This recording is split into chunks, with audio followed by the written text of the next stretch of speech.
Another important area of application for ARDL model is multiplier analysis.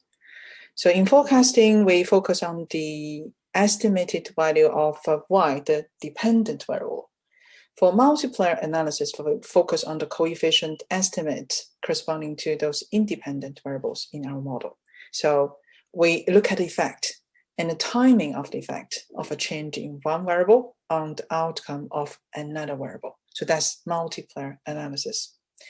If we have an ARDL model of this general form, so we have a P like terms of Y and Q like terms of X in this model. Based on the discussion that we had before, we can transform this into an infinite lagged model.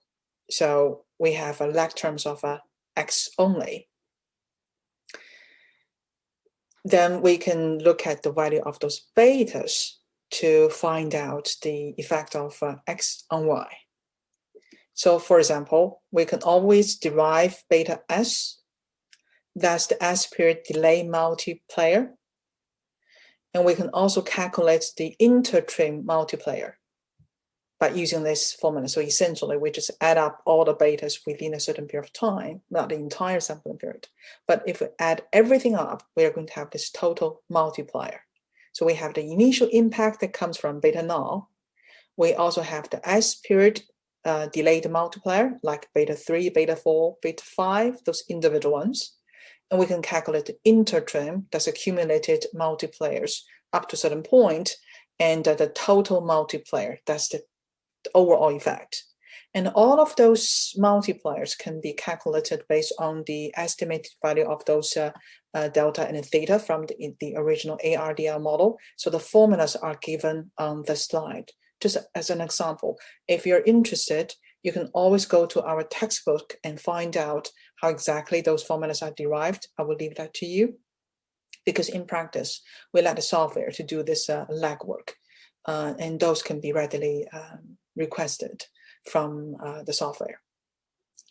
So if we still use this Occam's law as an example, we estimate this ARDL model, 1-1 model, and those are the correlation coefficient estimates from the model.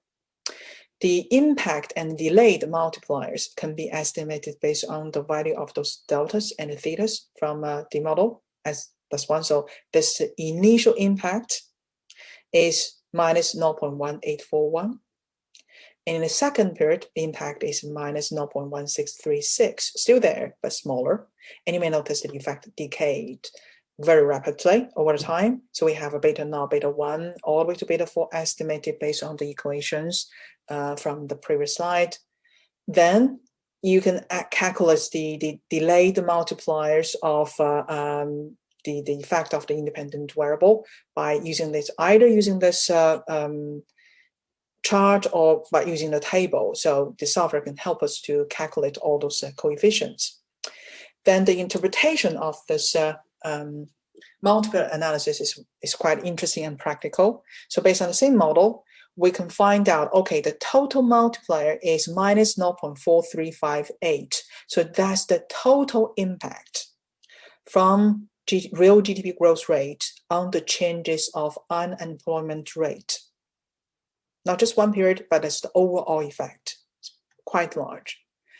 And we can also estimate the normal growth rate that is needed to maintain a constant rate of unemployment.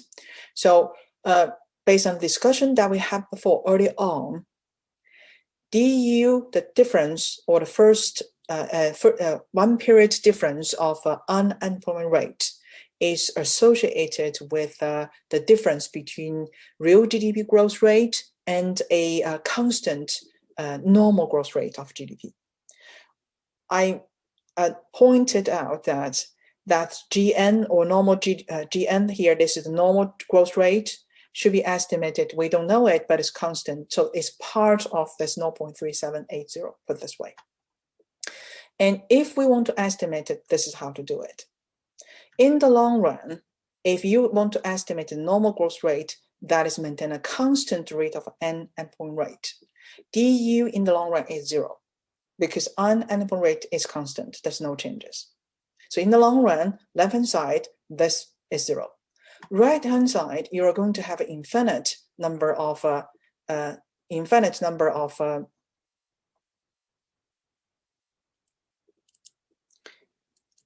right-hand side over here, just like this one, you're going to have an infinite number of the like terms of real GDP growth, GT. So in the long run, they are all the same. They're all G and the nominal rate. So what you have here is alpha and a total multiplier multiplied with the nominal GDP growth rate. And left-hand side, you have a 0. So if we go back to this equation, left-hand side is 0, and you have alpha plus the total effect or the total multiplier times Gn. And if you rearrange it, you have this equation.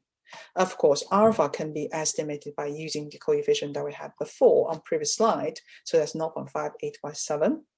And we estimated the total multiplier already over there. So the estimated normal growth rate is 1.3% per quarter. That looks reasonable based on common sense.